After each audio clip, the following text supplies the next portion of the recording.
ಐತಿಹಾಸಿಕ ಶ್ರೀ ಗಣಪತಿ ದೇವರ ರಥೋತ್ಸವ ಸಾವಿರಾರು ಸಂಖ್ಯೆಯ ಭಕ್ತಾದಿಗಳ ಉಪಸ್ಥಿತಿಯಲ್ಲಿ ಭಕ್ತಿಭಾವದಿಂದ ನಡೆಯಿತು. ಕಾರ್ತಿಕ ಮಾಸ ಕೃಷ್ಣ ಪಕ್ಷದಲ್ಲಿ ನಡೆಯುವ ರಥೋತ್ಸವ ಹಿನ್ನೆಲೆಯಲ್ಲಿ ದೇವಾಲಯದಲ್ಲಿ ಬೆಳಗಿನಿಂದಲೇ ದೇವರಿಗೆ ಪಂಚಾಮೃತಾಭಿಷೇಕ, ಏಕವಾರ ರುದ್ರಾಭಿಷೇಕ, ಪುಷ್ಪಾಲಂಕಾರ, ರಥಪೂಜೆ, ರಥಬಲಿ ನಂತರ ಗಣಪತಿ ಮೂರ್ತಿಯನ್ನು ರಥದಲ್ಲಿ ಪ್ರತಿಷ್ಠಾಪಿಸಿ ಭಕ್ತಾದಿಗಳು ರಥಬೀದಿಯ ಮೂಲಕ ಆಂಜನೇಯ ದೇವಾಲಯದ ತನಕ ಘೋಷಣೆಗಳೊಂದಿಗೆ ಭಕ್ತಿಭಾವದಿಂದ ಎಳೆದರು. ದೇವಾಲಯದ ಪ್ರಧಾನ ಅರ್ಚಕ ಕೆಆರ್ ನಾಗೇಂದ್ರ ಬಾಬು, ರಾಘವೇಂದ್ರ ಭಟ್, ಸುಬ್ಬರಾವ್ ಮತ್ತು ತಂಡದಿಂದ ಪೂಜಾ ವಿಧಿವಿಧಾನಗಳು ಜರುಗಿದವು. ಕುಶಾಲನಗರ ಪಟ್ಟಣ ಸೇರಿದಂತೆ ಸುತ್ತಮುತ್ತಲ ಊರು ಹಾಗೂ ಗ್ರಾಮದಿಂದ ಸಾವಿರಾರು ಸಂಖ್ಯೆಯ ಭಕ್ತಾದಿಗಳು ಪಾಲ್ಗೊಂಡಿದ್ದರು.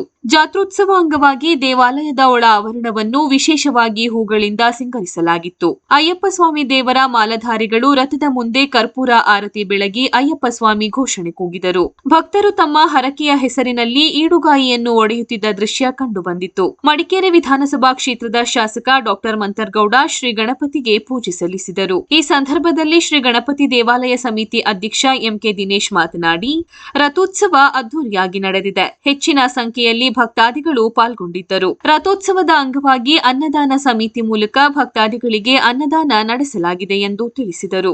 ಗೋಜಾತ್ರೆ ಮತ್ತು ಕೃಷಿ ಮೇಳ ಡಿಸೆಂಬರ್ 7ರಿಂದ 3 ದಿನಗಳ ಕಾಲ ನಡೆಯುತ್ತದೆ ಎಂದು ತಿಳಿಸಿದರು.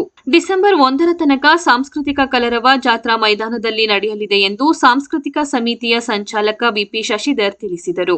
ಕೊಡಗು ಜಿಲ್ಲಾ ಹೆಚ್ಚುವರಿ ಪೊಲೀಸ್ ವರಿಷ್ಠಾಧಿಕಾರಿ ಸುಂದರ್ರಾಜ್, ಕುಶಾಲನಗರ ಡಿವೈಎಸ್ಪಿ ಆರ್ವಿ ಗಂಗಾಧರಪ್ಪ ಅವರ ನೇತೃತ್ವದಲ್ಲಿ 100ಕ್ಕೂ ಅಧಿಕ ಪೊಲೀಸರು ಸೂಕ್ತ ಬಂದೋಬಸ್ತ್ ಕಲ್ಪಿಸಿದರು. ರಥೋತ್ಸವದಲ್ಲಿ ಶ್ರೀ ಗಣಪತಿ ದೇವಾಲಯದ ಎಲ್ಲಾ ಆಡಳಿತ ಮಂಡಳಿ ಸದಸ್ಯರು ಪಾಲ್ಗೊಂಡಿದ್ದರು.